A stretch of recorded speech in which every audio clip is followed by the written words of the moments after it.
Let's keep you abreast with current affairs across federal ministries on Ministry News.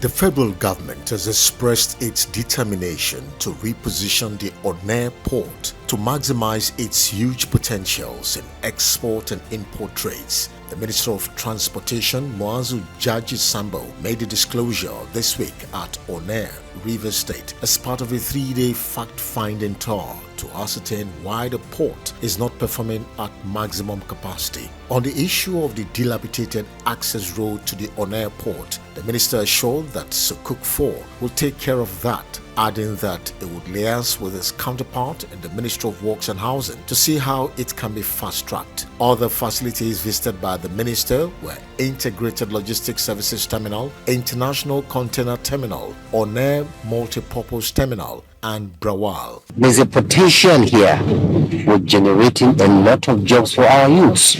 So these projects must honestly resume in earnest. And I'll look into it immediately I go back to Abuja. If you are able to continue with this development, you will attract more cargo this way.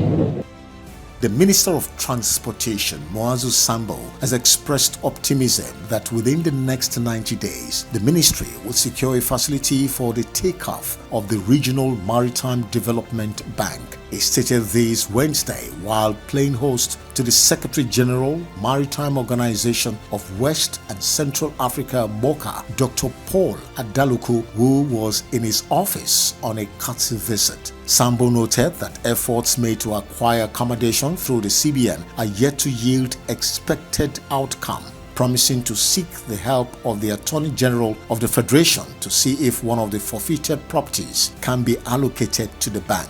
Speaking further, Muazu urged the Secretary General to leverage on MOCA as a regional bank to push Nigeria's quest of becoming member of Category C in International Maritime Organization, IMO. The federal government Wednesday said 10 states were to contribute 1,000 megawatts of off-grid electricity to the quantum of power being produced across the country. The Minister of Power, Abubakar Aliyu, disclosed this during the 40th National Solar Energy Forum held at the National Defense Academy, Kaduna. The minister was represented by the Minister of State for Power, Godi Jedi Agba, noted that the Buhari administration is fully committed to the global decarbonization drive. The minister, however, noted that to achieve Nigeria's commitment to climate change, the federal government was implementing different initiatives targeted at achieving at least 30,000 megawatts generation by 2030, with 30% from renewable energy sources. The Minister of Health, Osage Ehanire, has attributed the 35% malaria prevalence cases in Niger State to low usage of mosquito nets among residents of the state. The minister said this when he led a delegation from the National Malaria Elimination Program, NMEP, and other malaria control partners on an advocacy visit on the 2022 insecticide-treated nets campaign to Governor Abubakar Sani Bello of Niger State in Minna on Wednesday. Represented by the head Integrated Vector Management Branch of NMEP of the Federal Ministry of Health, Okefu Okoko, the minister disclosed that Global Fund was supporting Niger State with 11.9 billion naira for 3 years to be used for different aspects of malaria intervention, such as provision of drugs, nets, seasonal malaria, chemo prevention, and rapid malaria test kits. He, however, appealed to the state government to pay its counterpart funds of 1.7 billion naira to ensure that malaria parasite prevalence was reduced below 10% before 2025 and reduce mortality. The Ministry of Humanitarian Affairs, Disaster Management and Social Development is set to conduct the deworming of 10 million primary school pupils enrolled into the National Homegrown School Feeding Program to boost the health status of pupils. The minister, Sadiya Umar Farouk, made the declaration in Kano on Wednesday at the opening of a training of trainers for the implementation of the National Deworming and School Feeding Program. Sadiya Farouk said the exercise will be implemented in collaboration with the Federal Ministry of Health.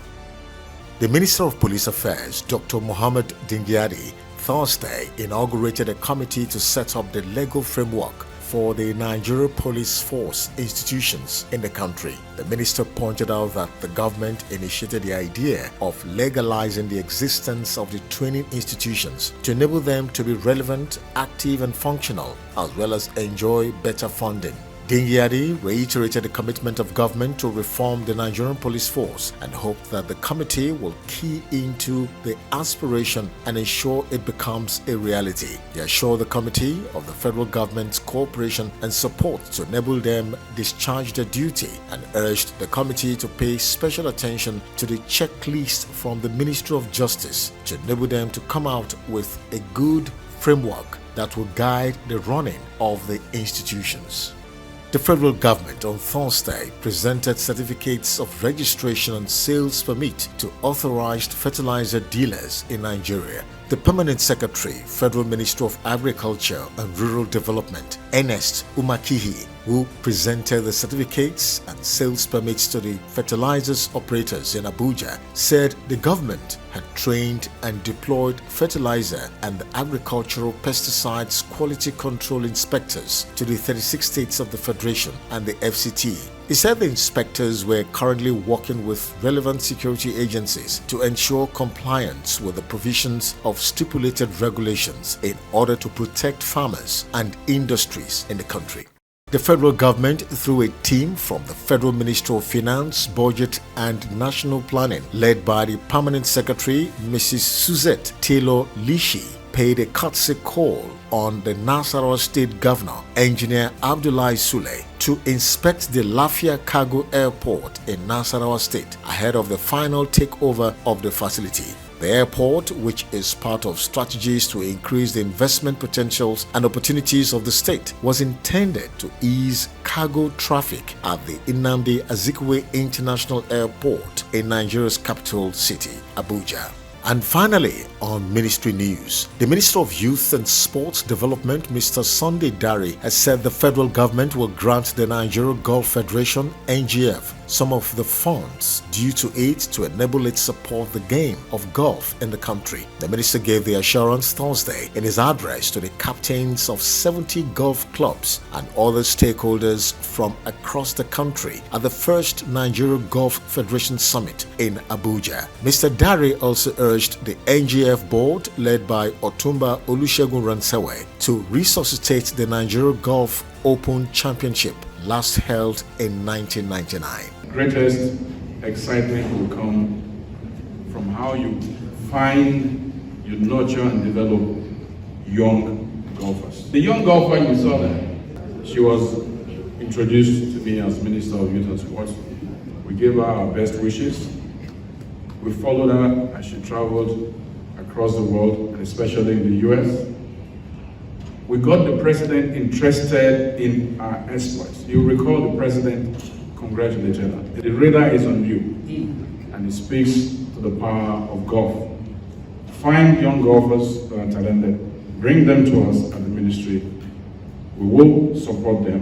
We will work with the Federation to develop their skills and advance their career.